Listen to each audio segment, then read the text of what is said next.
And welcome back, everybody, to the Podcaster Nation. That's right. I said welcome back because I know you were just listening to our stuff and you loved it so much you came back for more. That was a brilliant decision, folks. Absolutely brilliant. Because we have a lot more for you. Now, why do we have so much more for you? Because this is the podcast. It's about podcasters, it's for podcasters, and it's done by podcasters. And our guest today, amongst other things, is a podcaster. You figured it out. You guys cracked the code. You really are brilliant. All right, folks, this is the place where we come together to raise each other up, and this is the place where the rising tide raises all ships. So let's get sailing and bring in our awesome guest today.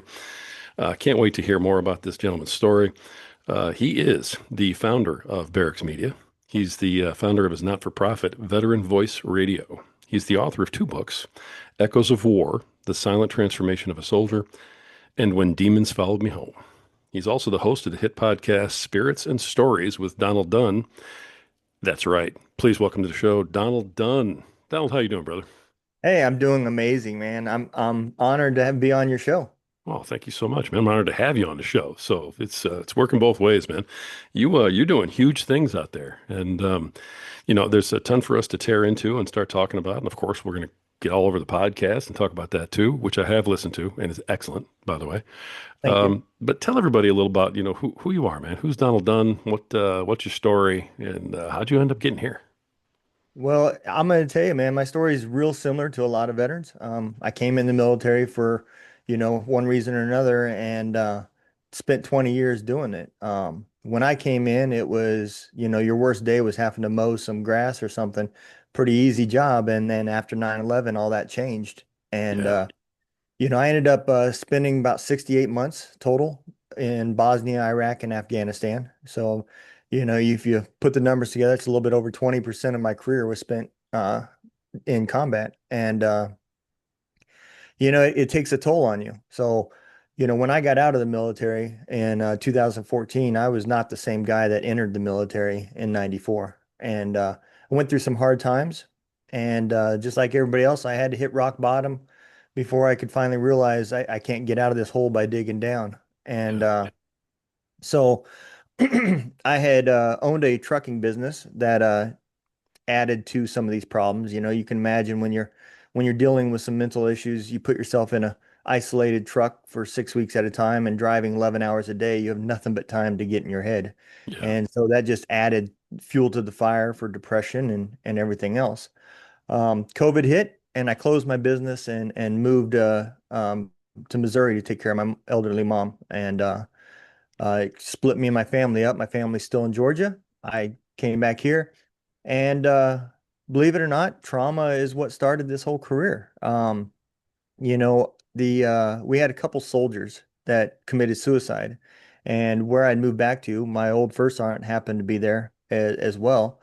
So at that time, we didn't know what podcasting was. We called it a podcast, but really what we did is we went live on Facebook once a week, and it was strictly just for people that we knew, veterans that we served for. We wanted to make them laugh and everything else.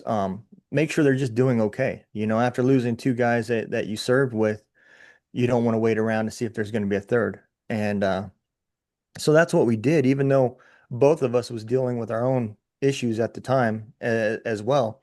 My old first sergeant owned a gun business. We spent a lot of time in his gun room building guns for customers and drinking beer and just, having a good time. And so when we started what we did, we called a podcast. We originally started it out and called it Two Drunk Dudes in a Gun Room is what it was called. And like I said, it wasn't meant for the public. It just, people shared it and it grew and grew. And so by the end of season one, the stories got a little bit deeper. And me and my old first sergeant kind of went different ways. The story started affecting him and his mental health, and it was helping me in my mental health. I found myself talking to veterans that had dealt with similar things, and I told my story over, and I finally was able to get through it. So I realized real quick that podcasting had became therapy for me, and I kind of became greedy at that point. So season two started, my old first sergeant dropped off, and I continued on. And I didn't really care if one person watched my show or if 10,000 people watched it. It was about therapy and me finding somebody that I could relate to and talk to. And I discovered another problem during that. And I discovered that, veterans that were getting out of the military were trying to start music careers. And for them, it did matter who seen them and everything else. That's how they were putting food on their table. So out of podcasting came a nonprofit. During season two, I came across a guest that was a for-profit company, but he had a group therapy program for men, and I joined that. And man, it really my healing took off from there. And Wow.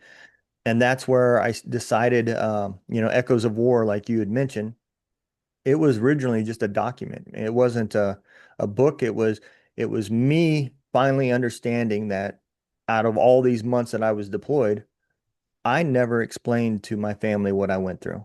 Everything was always life's good, no problems, another day in the office. Even though behind the scenes my wife knew something was wrong because we got to the point where we couldn't even sleep in the same bed because me screaming and waking up with nightmares and her getting elbowed and everything else. It was just getting bad. But every time this had happened, she would ask me what's wrong, and I would just tell her it's just a bad dream. And she would say, "Well, what was it about?" And I'd lie to her and say, "I don't remember." But Mhm. then when I hit rock bottom, I got mad at my family because they didn't understand what I was going through. Hell, I didn't understand what I was going through. So I wrote Echoes of War to have a conversation with my wife and kids, without having to answer questions and being segued off of what I wanted to talk about. And my daughter asked me to publish it. So that was my first book. I published it. At the same time, after the nonprofit started, I changed the name of the podcast to Spirits and Stories with Donald Dunn. It was a little bit more public friendly, and I didn't want our comedy, our sense of humor from the first series to affect the nonprofit. And so that's why I changed that name. And it's been amazing, man. Since then, I have had guests on, and it's literally just a show about getting people to tell their story and putting it on the internet and documenting it. We've seen in the past how our history had been changed and statues been taken down, military bases renamed, and everything else. Like we're just going to erase, our flaws from the past. And I don't know what's going to be taught about our war. It's obviously going to be in the history books. It's the longest American war in our history, 20 years. And I don't know what's going to be taught about it. Are we going to be called, uh, names and bad things, or are we going to be considered heroes? I don't know that answer. But what I do know is, unlike George Washington and our founding fathers, they didn't have a way to document their voice so that we could hear directly from them what they were thinking when they did what they did.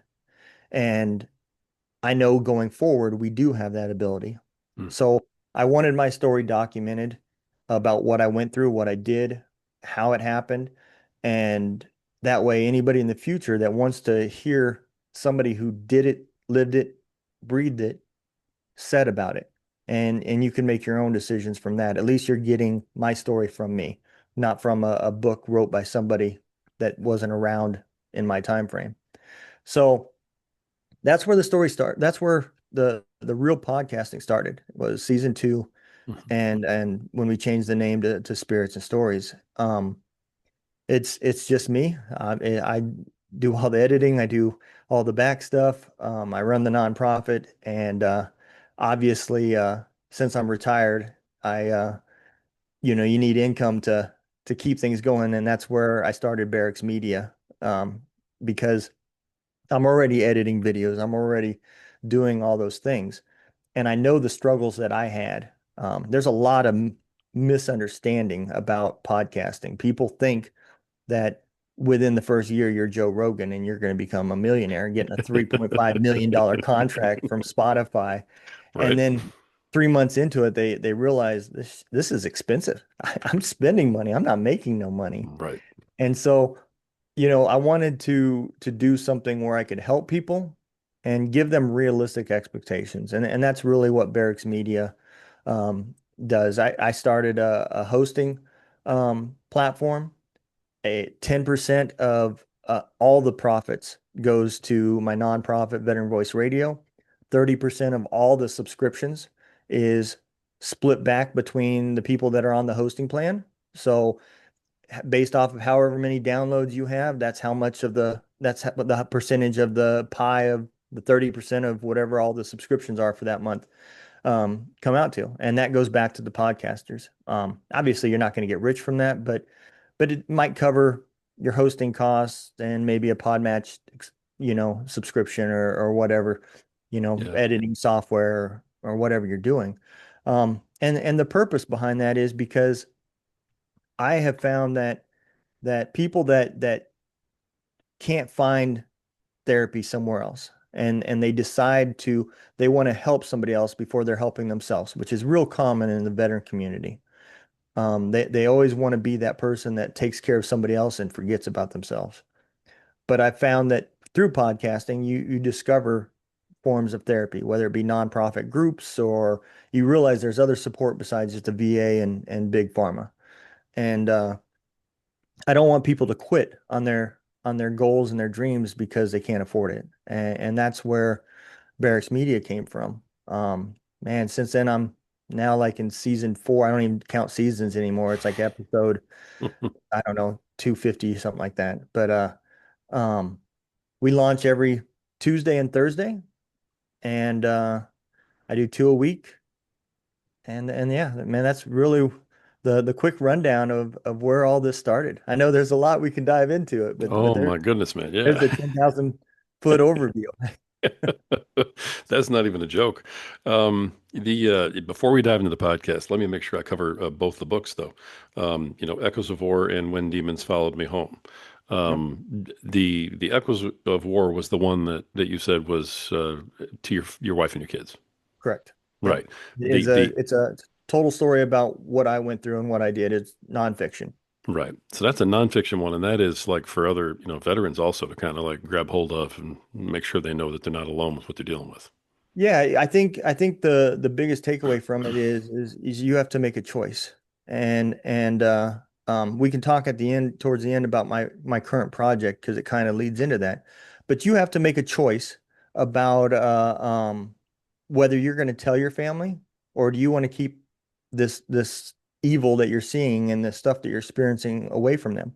But either way, neither one of those choices are wrong. But you've got to understand that if you don't explain it now, when you have not dealt with your problems and you hit rock bottom, they're not going to understand that either. Right. And and that's really the takeaway. I wanted family members to see the steps that I went through. So the book starts all the way back from when I entered basic training. And I give a good rundown of the kind of guy I was. I was the one that liked to be in groups of people and make people laugh. I thought about even becoming a comedian and I was just real fast mouthed and witted. And I got married early. Me and my wife have been together since 8th grade. We're still married. 31, 32 years, something like that. We got married right out of high school. And so she has seen that change. I'm no longer that guy. And family members have to understand that before I can love you as the new me, I have to understand that I have to love me as the new me. And so often do veterans as they transition, that's where the breakdown comes from. They don't love themselves anymore. And that's the true problem right there.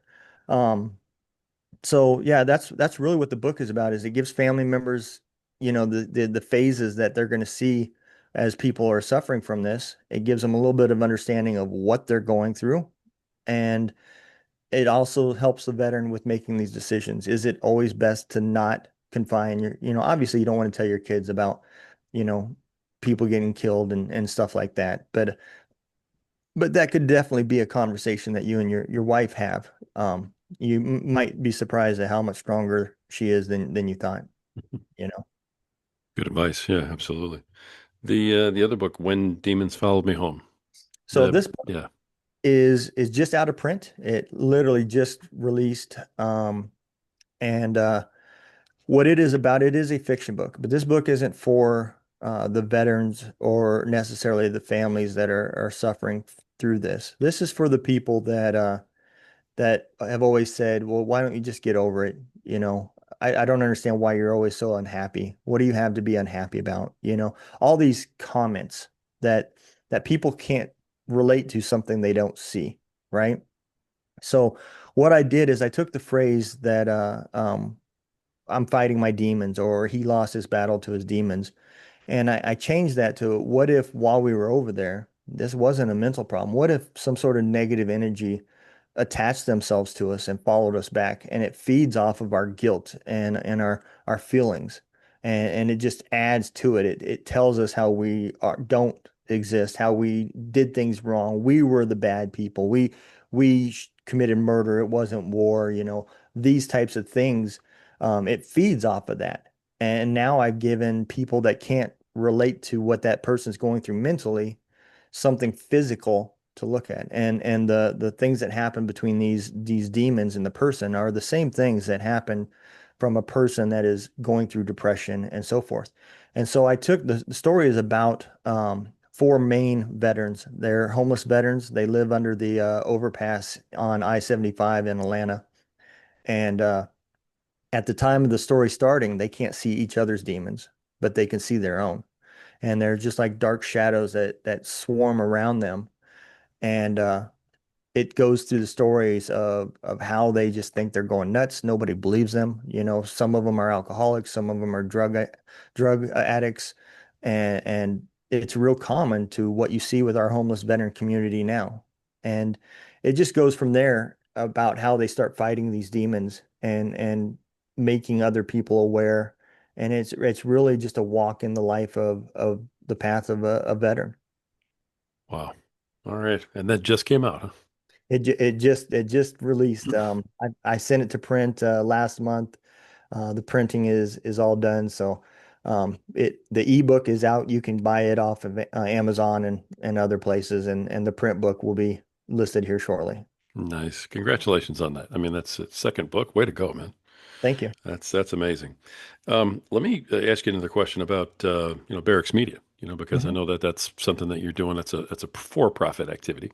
Correct. Because you're right. I mean, podcasters can only go so long, without another stream of income if you're Yeah. not going to make something. Yeah. So tell me a little more about what you offer to folks there. I mean, someone listening might, want to take part in your services. You know what I mean? So let's get the word out for you a little bit here. What Okay. exactly does Barack, Barracks Media, So Freudian we slip, right? offer no issue, no issue, man.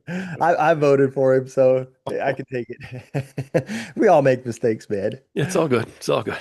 But yeah, so it offers the full editing. If people can't figure out how to do the editing, or if they don't want to buy the Adobes and everything else that you're going to need to do it professionally, we offer those services.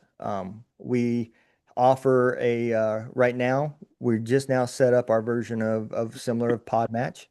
So the first 100 guests and hosts, they get lifetime free accounts. And that's obviously, you got to build a starting base. One person matching to one other person is really not much fun. But Right. yeah, so right now, if you're looking to be on shows, you can sign up as a guest. If you want to do both, you own a host and you want to be a guest, you can do that as well. And we offer those services as well. I offer a lot of AI type stuff as well as production type stuff. So if you have a book and you want it to be an audio book, I can either do it with an AI voice that you like. I can clone your voice and you do it, and I add all the emotions and the pacing and all that stuff for you. If you want a full cast, when Demons Follow Me Home, that audiobook will be a full cast. Every character is going to have a different voice, and it'll be more like a radio Hmm. show with the visual to it. So we can do those as well. We have some of these packages with our hosting plans. If you want partial help, but you need hosting as well, we can do that as well. Our radio station, our nonprofit radio stations are ran by AI DJs. All the DJs are AI because they don't mind working for free. And the I also do that for radio stations, mostly nonprofit radio stations. I will build their AI DJs for them and help them with their skits and so forth. So yeah, just a lot of stuff like that. Web design. We run several different websites for people, and if you're a nonprofit, I'll build your website for $100 and manage it for you for $50 a month. And if you can find a better deal, let me know because that's what I pay. Wow. Yeah, seriously. All right, man, that's awesome. The Spirits and Stories podcast then. Hmm. Um, the purpose of this podcast and what you Uh-huh. hope to accomplish with this podcast is. So right now with me, it's not so much about me anymore. Now it's about the guests. My focus is to bring people on that have a very interesting story. And it's not just veteran anymore. It's not just mental health. It's all walks of life that we are currently living in. I don't necessarily get too deep into politics because I'll be honest, I'm politically homeless. I care less unless it affects our veterans. But at the end of the day, I feel like somebody has got something to say that may make a decision in the way the society thinks of things, the way people think things, maybe even politicians and laws that get it implemented. A guest may say something now that somebody in the future sees that episode and it sparks an idea or a change or something that they can fall back on and learn from our mistakes and learn from the things that we're trying to do moving forward. And I think that's important because everybody's decision making process relies off of their life experiences. And if you're making an experience at a decision at 24, 25 years old, you're barely even out of puberty if you're male. And you're at that point, the good Lord thought it would be funny to give us brains or give us strength with no brains and then give us the brains after we lose our strength. So, a little bit of life experiences from somebody else can go a long ways for somebody that doesn't have any yet. And that's really what the show's about is documenting that story so it can't ever be erased. It'll always be on the internet. If it ever gets taken down, don't worry, I got copies. It's coming right back up. And at the end of the day, it's also on my website, which I have total control over. So you'll always be able to find it at my own website as well. So the whole purpose is just really to get people to document their story. And if it's a trauma related story, if nothing else, you telling your story is therapy and it will help you just to get it out. Yeah. Yeah, that's great. That's absolutely great. Okay, so that's who you bring on because that's another question that I have, but I appreciate you answering that one too. You can tell you're a host. You're out there ahead of me, man, which is I great. appreciate it. No, you got it. How do you, I mean, you have these the other businesses. Do you promote the podcast and promote the other businesses? Does one promote the other? How are you putting it together in a synergy to promote one another and so on? So I don't promote the podcast. I really don't. Podcasters that have been around for quite a while. I'll be honest, I really wouldn't even have to use Podmatch to find guests if I didn't want to. I get that many emails a week from agencies that are trying to promote their authors, their clients, whatever. And but I do use Podmatch because there is a lot of really good people that have really good stories on there. Yeah. And so that is one reason why I really don't promote it. It's been around for now 4 years, and it word of mouth and listener base really does do all that work for me. However, I do use the podcast. For example, a guest that will come on, they will get a email about 5 6 days after the podcast that has all of our links, where to download the radio station, how to donate to Veteran Voice Radio if they want. Um, anything that involves the nonprofit, they're going to see a link about. And as far as Barracks Media goes, I pretty much just advertise it on Facebook. I really don't seriously go out and promote it and target people. And I make it out there where people can see it, and it's up to them if they want to explore it. And Mhm. the main reason being is it is just me. There's no way if I ran a full ad I could handle doing all that stuff. And the purpose from Barracks Media, in all honesty, was to handle the for-profit things that could jeopardize the nonprofit's 501c status. For Uh, example, when I started this, I didn't know that I could not sell advertising space as a nonprofit without risking if that uh, income outreached the amount of donations, I could lose my nonprofit status. hmm, And it's because I'm providing a service now. You can only, as a nonprofit, if you want to mention a sponsor, you can mention what they do and who they are and their website. But if you go into promoting a product, now it's advertising. And the IRS, they love this little red tape system, oh yeah, if you're not careful, it can jeopardize that. So what I did is I took the max amount of money that we can make, and I made Barracks Media pay that, and they control the advertising space. So Veteran Voice Radio won't make any more money than the set advertising, but people can still advertise through Barracks Media on Veteran Voice Radio ah, and other areas as well. sure, And so that's really why Barracks Media was created out of a necessity to protect the nonprofit. nice. Well, and the government's okay with you doing it that way. It Yeah, almost sounds like a workaround, but the government's happy because you're actually claiming all the money that's going into the for-profit. yep, So you got to pay taxes on it. correct. Really all I they care about. absolutely.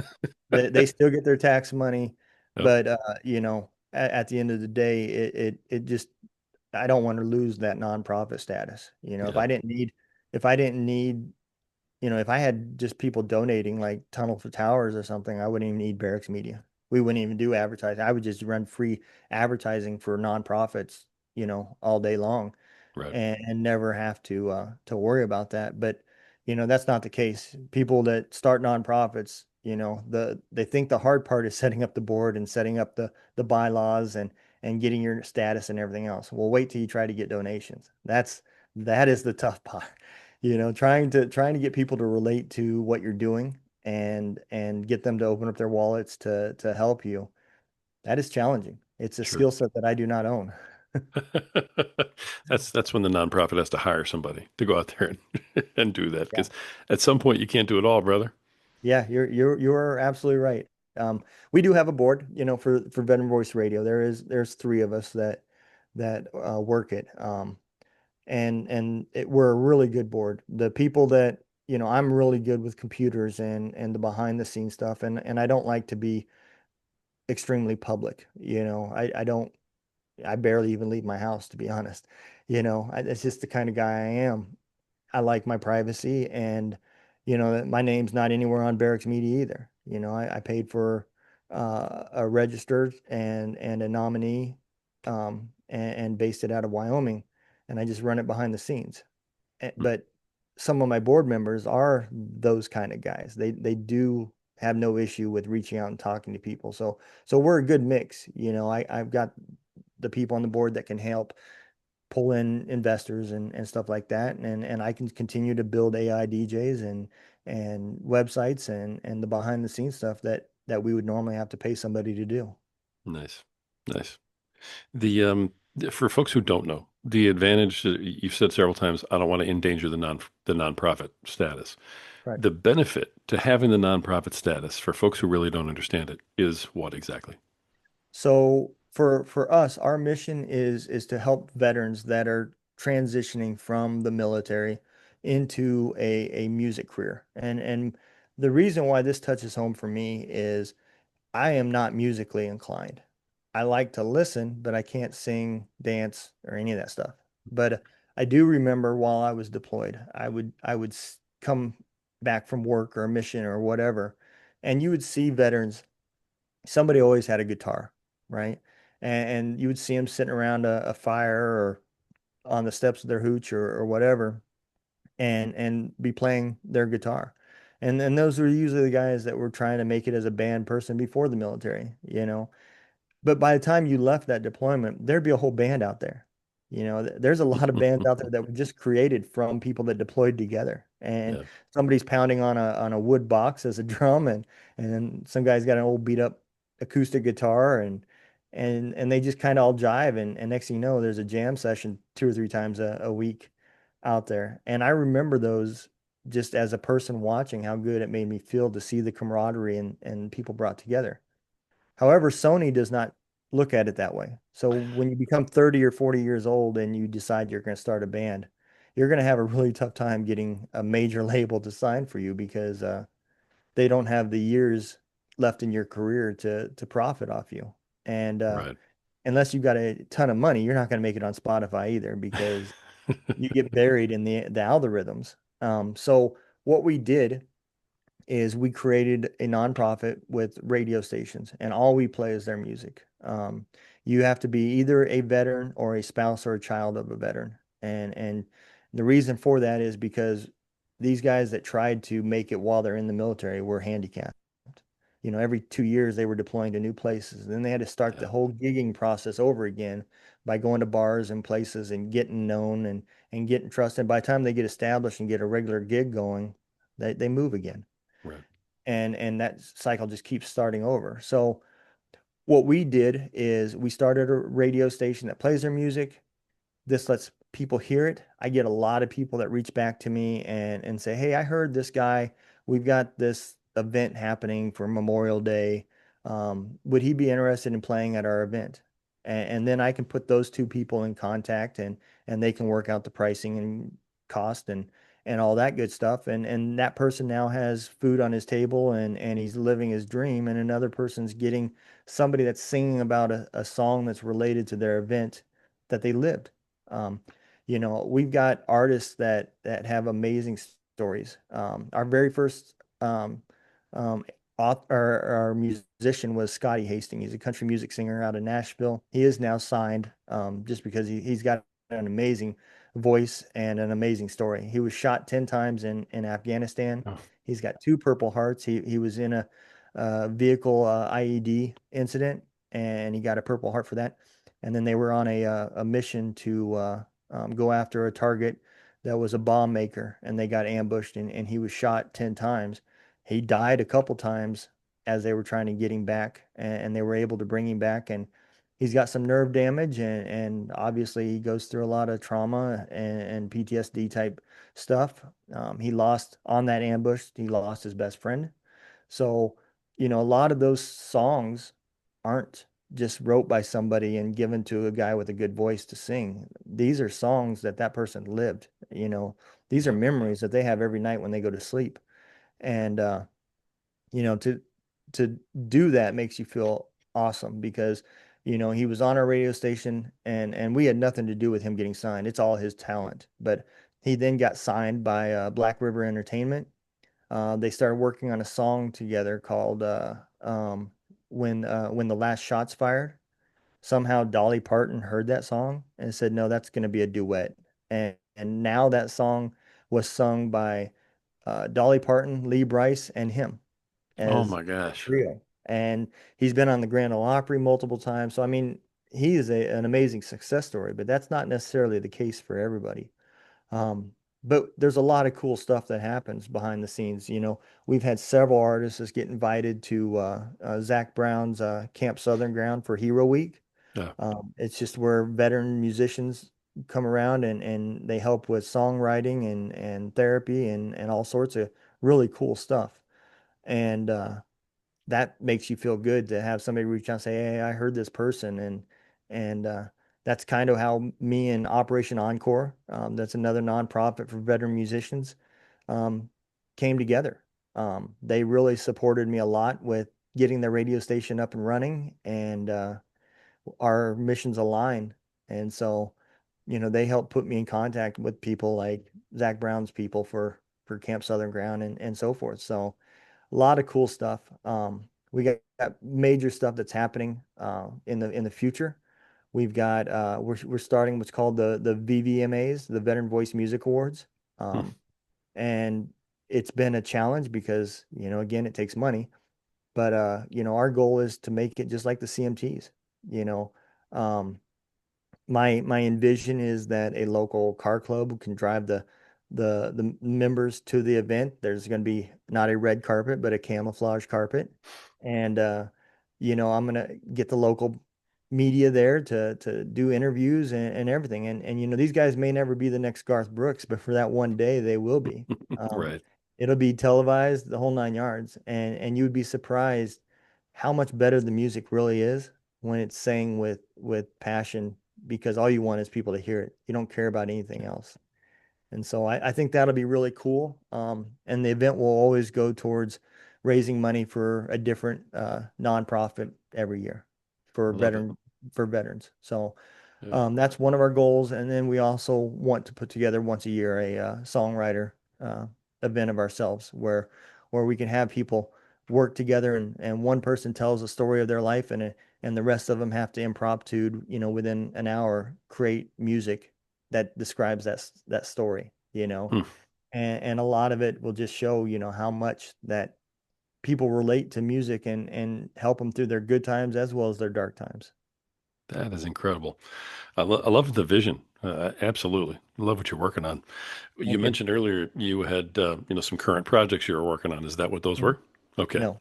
Oh, it's not. So it So is there's not. more. Oh my There gosh. is. Um, you I'm glad know, I asked. our military is the best in the world, in my opinion. The way we train, the way we train to fight, the ability to know two people up and one person down's jobs. So if anybody falls, all the way down to two more people down can do that E7's job as an E5. Hmm. And that is why we are the best military in the world. However, we have never experienced a situation where you have put people in combat for 68 months in a career. And it's because the war lasted so long that people were continuously going back and back and back. And so I'm starting a new book. It is not a fiction book. It is about techniques that can be used to pre-train to prevent as much trauma as possible. There's no way you're going to prevent all of it.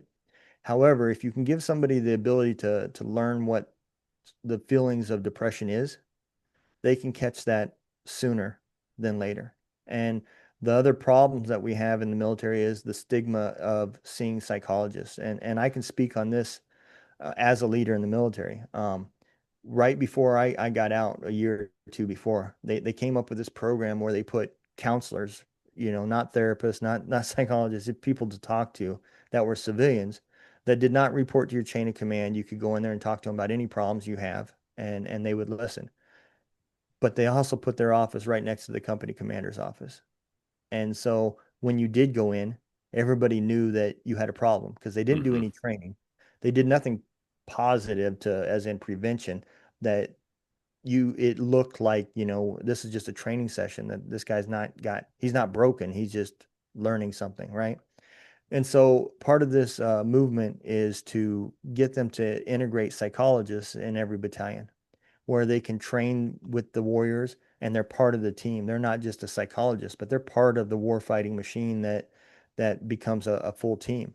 And when you put those guys actively involved with the lives of soldiers to do training as well as prevention, as well as dealing with, mental health illnesses, they can still advise the commander on whether somebody's deployable or not.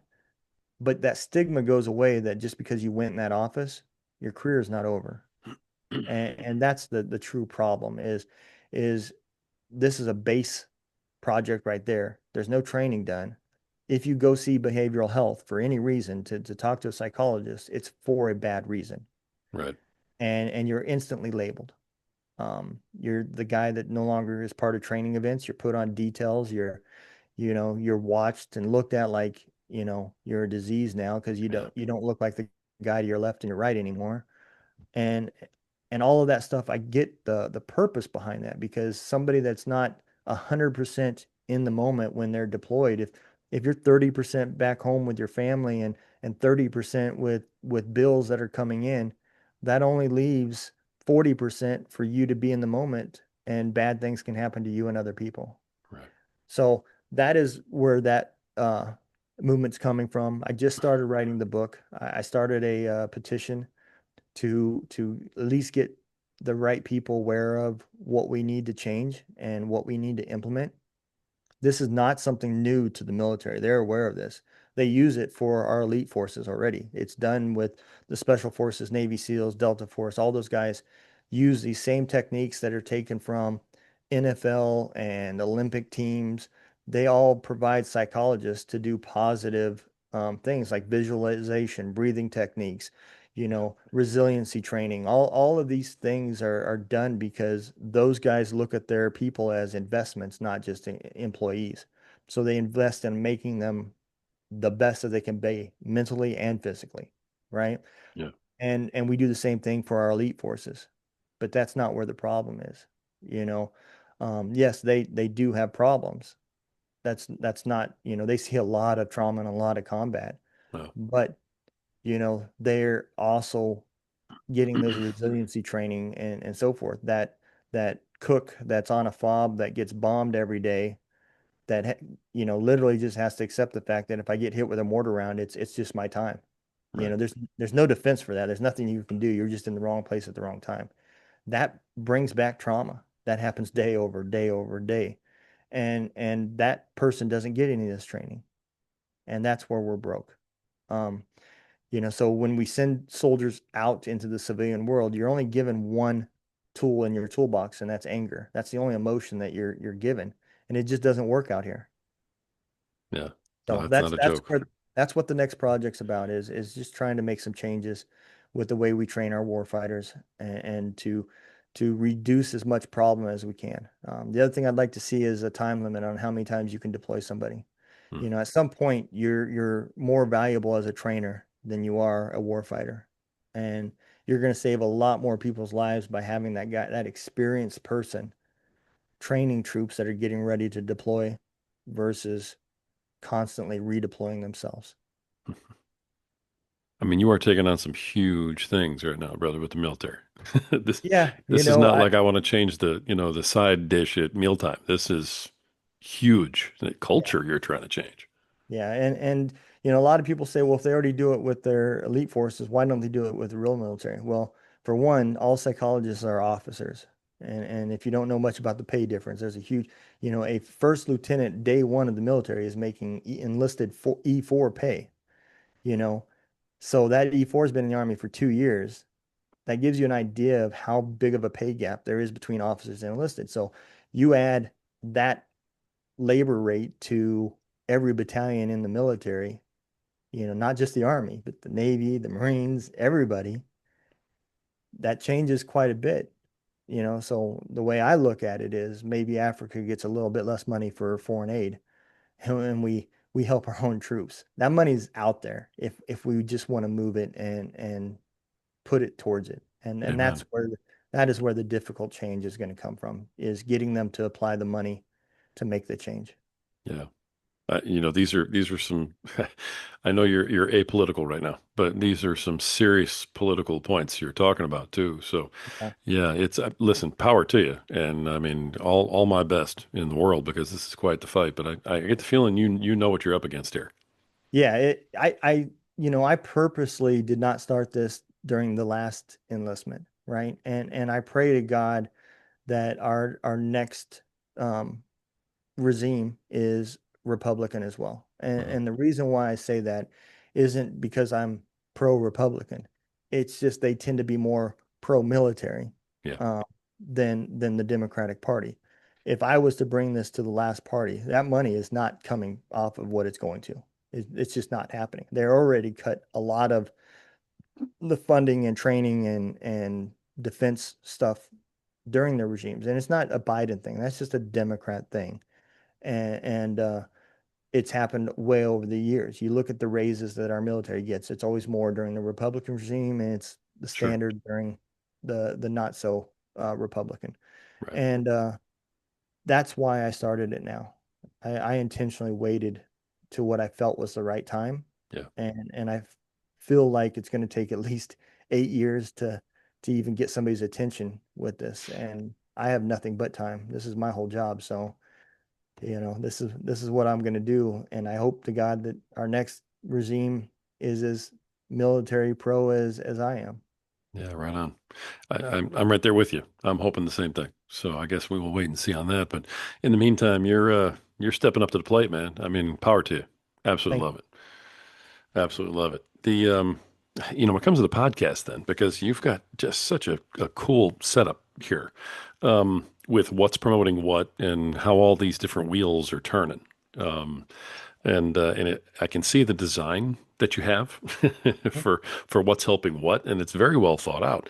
The podcast seems like it's a marketing arm for these Yep. other things. It also seems like it's some really good branding and an awful lot of credibility. And that kind of what I'm getting from you? Yeah, absolutely. Yeah. You know, I like to think I've had some really cool guests on, people that's got amazing stories. And if you go back through some of my articles, I had Mike Tyson's personal bodyguard on who has dealt with his own traumas. He also worked with Dennis Rodman Hmm. and now he helps UFC fighters that have to cut a lot of weight to meet their next fight. Um, just so happened that he turned out to be in Branson, Missouri. He's lived in the New York area. He worked with the mob as a kid, got in some trouble, did some time, the whole nine yards, and he had a cool story. So I packed up my studio and I went to Branson and we did the interview in his gym. And he's just an absolute amazing guy. I didn't know how pro veteran he was when I got down there, but the jiu-jitsu gym he has, the only thing veterans pay for, active or not in the military anymore, is their gi. Their lessons and their training and the ability to use the weights in the gym is all free. Wow. And that is, you know, if you want to come in on a Sunday, he'll come in and open up the gym for you on a Sunday. He just, that's just the way he is. He's a very, very nice guy. And people don't realize that, when you see people up at that level up there, that sometimes you don't get they're not able to show you their real part of what they believe in and what they go for.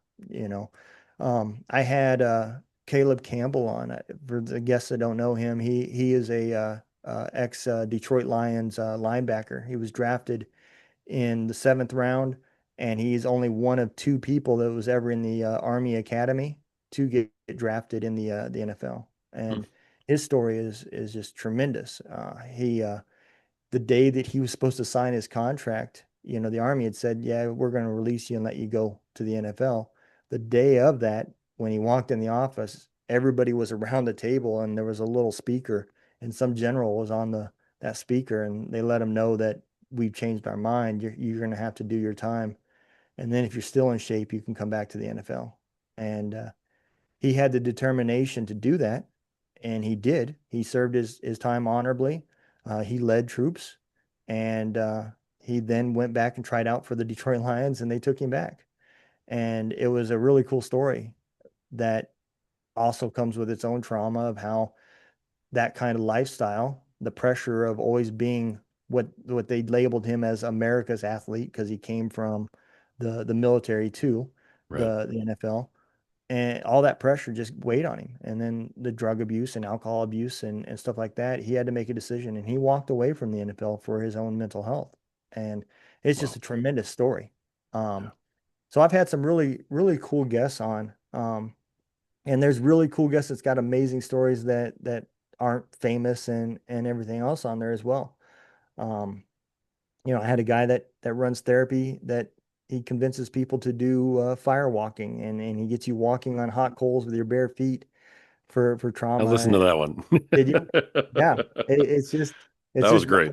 I don't know if I don't think it would get rid of my trauma. It would maybe take my focus off my hot feet then my trauma at the time. But once they cool off, Right? I think it's coming back. That's exactly what I was thinking. But absolutely, it's cool to hear these people's stories and give you another Yeah. perspective on what people are doing to help um, our crisis. Because this isn't, trauma is not a veteran problem. It really isn't. It is a mental health problem, and it's the natural reaction to the human body that sees a traumatic event, right? That Right. doesn't it doesn't care if you're a veteran or a child or a female that was sexually assaulted. It just doesn't care. The symptoms are all going to be the same. They're going to lead you to depression and hating yourself and thinking that you're worthless. And the only difference is our triggers. What triggers one person may be different from something else, and that's going to be related to your trauma. A lady that was sexually assaulted may be really jumpy or really have issues with somebody just walking up and putting their hand on their shoulder. You know, for me, a lot of times I can tell you I can be standing at a gun range watching people shoot, and every time that gun fires, I jump. It's just there's nothing I can do about it. It's just the way it is, Right. and it's just the triggers that is different. Other than that, this is just a human problem. I had a guest on, and you may have seen him too. He's really big on Podmatch, but he's from Britain. His name's Tim Heel, Oh and yeah. he was in the military over there, and we had a podcast, and he said something that really woke me up. Um, I was, this was during my season 2 time frame, and I was still focusing on my healing. But I'll be honest, I had a lot of hatred for um, Afghanis, Pakis, all these people that were over there. I buried a lot of people, and Sure. and it's hard to get over that type of stuff. When you have a friend that you served with and you find out later that he went on a mission to protect a meeting between the company commander and the local village, and it was a joint mission between him and the Afghani army. And they're standing at the front door, and the guy next to him, that's Afghani, picks up his pistol and shoots him point blank and kills him and takes off running. You know, Mm. how do you not develop those feelings, Right. and he said something in that podcast at the end. The discussion was just about the differences between how Britain did things in Afghanistan and we did it. And at the end, he said, I have a podcast too. He said, but it's a mental health podcast. And I said, oh, really? You have a mental health podcast? He said, yeah. He said, we just got too many soldiers that are killing themselves. And it hit me like this ain't an American veteran problem. I thought this was just an American issue, Right. right? And it sent me down a rabbit hole that really changed the way I felt about people in general. And it made me wonder if the guys that I was shooting against are they going through these things as that I'm going through? At the end of the day, we're just two humans on a field fighting to stay alive and go home. The bigger picture between the governments and everything else, most of us don't even understand. Most of us don't even know what it's really about. We're just told one thing and doing another. And I finally came to the terms with I'm convinced. I don't care who it is. If you're fighting in the middle of fighting at that moment, it's not about patriotism.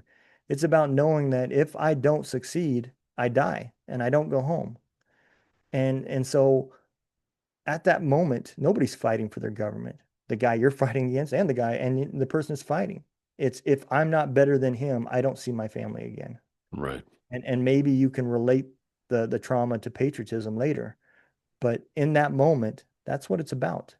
And when he said that, it really made me think about, man, if people in Britain are doing this, and since then I've had people from all walks of the military forces from around the world, other than our enemies, they all been allies, you know, that all have these same problems. And it's because it's a human problem, not a veteran problem. Yeah. Wow. Wow, brother. Um, like I said, you are really biting off a big chunk of stuff, man, to go after. I love it. I really do. It's going to take somebody like you, who understands it from the inside out and has that kind of Yeah. willpower and is willing to put themselves out there. So, if you're being called to do this, man, then power to you. Absolutely love it. I appreciate it, man. You got it. Let me ask you this. It's kind of rough to get the corny question in right now after that one, but just to lighten it up, Okay. because I know you've talked about the guests you have on, and you've had some really good ones. I've had some of those guys on some of my shows too, and they've been there's some incredible guys out there, that we There both is. have talked to. When it comes to doing the podcast, Mhm. what is it about doing the podcast that you love the most? And what is it about doing the podcast that you just absolutely hate the most? So I will tell you what I enjoy the most is listening to the stories. Um, I look forward to the interviews because I never know what the other person's going to talk about or say. I just know what their bio says, and that's usually what catches my attention is when I I see something deeper in the bio. There's a story here that needs to be told, and that's how I select my guests. I try to avoid the people that are a coach and selling stuff Now, I do have a warm spot in my heart for authors because I know you're never going to get rich writing a book, and there is a passion behind what people write, and so I will always say yes to an author and have them on to promote their book. But otherwise, it's about listening to these stories and learning people's backgrounds and being able to relate. Um, and I've been doing this for so long now that a lot of times when I hear people that have a problem, I know a nonprofit or something that can help them, and I can connect them into that, and hopefully it helps them or helps their mission or whatever. It's just really good networking. The part that I hate the most, um, I will be honest, the you have to be careful as a podcaster, right? I used to live stream all my podcasts, and at that time it was about things that I was interested in, and I'm not going to mention no names, but I happened to be interested in research behind stem cell research, and and I knew it was illegal in the States. It wasn't something that we do in the States, but I knew so many very wealthy people spend the money to go outside the United States to have it done. So there has to be something from this. A pro athlete's not going to do something to his body that is not proven to have success, right? And so I was interested in that about how it could help veterans, right? And I found somebody that claimed to know about stem cells. And when that person came on, it's live stream now. And I have a lot of veterans that have just physical issues as well. And it turned out to be this you can buy my patch and it takes your stem cells and tells it to start turning them into energy. And depending on the color of the patch, determines what it is that it'll do for you. And then, here I am live streaming this, and I'm just like, this is a crock of crap, Yeah. you know? And so after it was over with, she confirmed that it was a pile of crap because then she tried to get me to buy into her Ponzi scheme where, everyone I sell, you know, and get people to sell, I'll make money off them. And I don't even monetize my website. And so I learned real quick that you have to trust but verify, right? Yeah. So I don't live stream anything anymore. I pick people still based off of what I think is interesting, and if it turns out to be a load of crap, I won't produce it. And it's unfortunate because I did enjoy doing the live streaming, but that's the part of the podcast that I don't like. Some people say the no shows, but that's just part of the business. It's going to happen. Yeah. There's no way around that. But um, for me, it's just when people have alternate um, desires than just to tell their story. Yeah. No, that great answer. Really and truly great answer. If you do it kind of Family Feud style and you like top five answers on the board, right? Editing usually up there at the top. Yep. Yep. So, I find that relaxing, man. do you really?